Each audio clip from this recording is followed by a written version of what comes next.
വെറും 1000 രൂപയ്ക്ക് ഒരു ബിസിനസ് തുടങ്ങാം. 50,000 രൂപയുണ്ടെങ്കിൽ ഒരു അടിപൊളി ഒരു ഷോപ്പ് തുടങ്ങാം. 1000 രൂപ നമുക്ക് ലാഭം അതിൽ നിന്ന് കിട്ടാൻ പറ്റുന്ന തരത്തിലുള്ള ചെറിയ ചെറിയ ബിസിനസ്സുകൾ എങ്ങനെ തുടങ്ങാം. അപ്പം ആ കാഴ്ചകളിലേക്ക് നമുക്ക് കിടക്കാം. എന്തൊക്കെ പ്രോഡക്റ്റാണ് നമ്മുടെ ഉള്ളത്? ക്ലീനിങ് മെറ്റീരിയൽസ് എല്ലാം ഉണ്ട്. അതെ അല്ലേ? ഈ 1000 രൂപയൊക്കെ ഉണ്ടെങ്കിൽ അത്യാവശ്യം ഒരു ജസ്റ്റ് അന്ന് ആൾക്കാർക്ക് ജീവിക്കാൻ പറ്റുന്ന കുറച്ച് പ്രോഡക്റ്റുകളൊക്കെ ഇവിടെ നിന്ന് കിട്ടും എന്നൊക്കെ പറയാം അല്ലേ?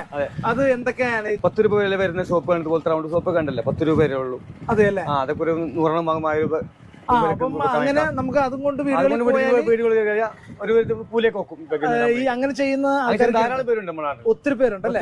സ്ത്രീകളും പുരുഷന്മാരും ഒത്തിരി പേര് വരുന്നുണ്ട്. ഈ മിച്ചം പിടിച്ച കുറച്ച് പൈസയിൽ നിന്ന് ഒരു ബിസിനസ് സ്ഥാപനം ഉണ്ടാക്കാനായിട്ടൊക്കെ നിങ്ങൾ ഹെൽപ്പ് ചെയ്യുന്നുണ്ടെന്നൊക്കെ കേട്ടു. അത് എത്ര രൂപ മാക്സിമം എത്ര രൂപ? 10,000 രൂപ ഉണ്ടെങ്കിൽ നമുക്ക് ഒരു കട സെറ്റ് ചെയ്യാൻ പറ്റും. ചെറിയ 20,000 രൂപയ്ക്കോ?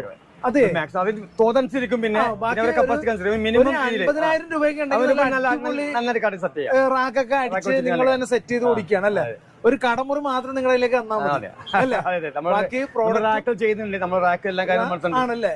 സർവത്ര സാധനം ആൾക്കായിട്ടാണ് ഇവിടെ നിന്ന് സാധനം പോയിക്കൊണ്ടിരിക്കുന്നത്. ചാക്കും പടിയും വണ്ടിയിലൊക്കെ വന്നാണ് ഇവിടെ സംഭവം കൊണ്ടുപോകുന്നത്. കാരണം വെച്ചാല് അത്രയ്ക്ക് ചീപ്പ് റേറ്റിലാണ് ഈ ഒരു സ്ഥാപനത്തിൽ നിന്ന് കൊടുക്കുന്നത്.